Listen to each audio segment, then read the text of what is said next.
As investigators piece together what led up to Wednesday's terror attack. You were looking live at Bourbon Street this morning, still closed off. The FBI says 15 people were killed, at least 35 were hurt when this man, Shamsud-Din Jabbar, plowed through a large crowd, got out of his pickup truck, and opened fire before being killed by police.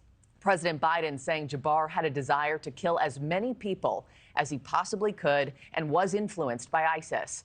We have live team coverage on every single angle of this story. Let's start things off with NewsNation's Alex Caprariello, who is live on Bourbon Street in New Orleans this morning. Alex, get us up to speed 24 hours later here. What's the latest in the investigation? Hey, good morning to you, Markie. Technically, this is still an FBI crime scene, although the FBI says that they are planning on turning it over to local authorities at some point later this morning. In the meantime, the famous street right here in the French Quarter will still be off limits to the public, although we are also hearing that it could be opened up later today. We know the Sugar Bowl is in town and expected to happen this afternoon. Overnight, we just heard authorities were executing search warrants that were also here in New Orleans, as well as Houston, as well as we are also hearing in other states like Las Vegas and Colorado.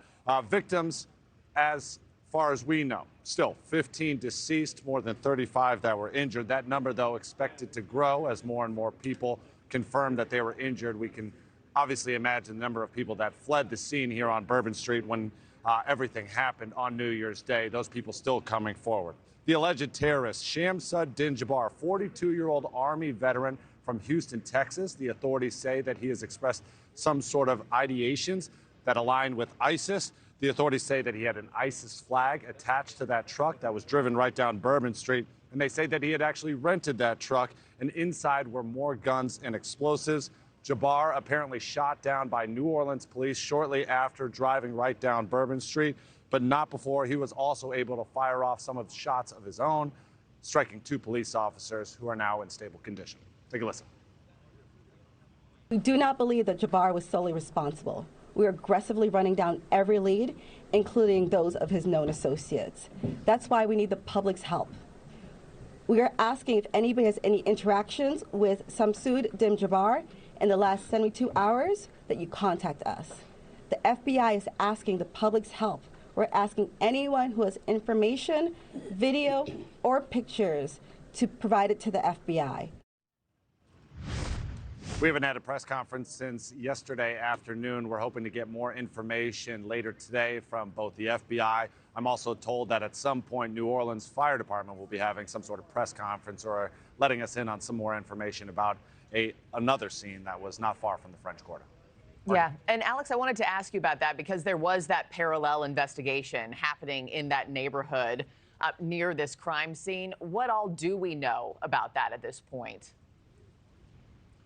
So that was the first place I headed to yesterday. We had our team coverage here in the moments after the attack happened. Brian Enton station here on Bourbon Street. But I was actually about 2 miles away from Bourbon Street at an Airbnb that authorities are connecting to this attacker. And essentially what I heard from the neighbors that were living there was that they were all asked to evacuate at around 8 a.m. yesterday morning. Authorities really did not tell them why. But the assumption here is that it was entirely possible that other improvised explosive devices might have been being created or stored at that Airbnb. And so it was another FBI crime scene yesterday where they were not allowing anybody near it as authorities at the federal and state and local level were doing clean sweeps of that Airbnb location. Still waiting to see whether or not that crime scene is going to be released at some point today, although they were allowing residents back to their homes last night. Yeah. And it begs the question if those Sugar Bowl crowds are safe here, today, 24 hours later. Alex, thank you so much. Thanks for watching, everybody. Go to joinnn.com to find NewsNation on your television provider. Also, don't forget to click that red subscribe button below to get more of NewsNation's fact-driven, unbiased coverage.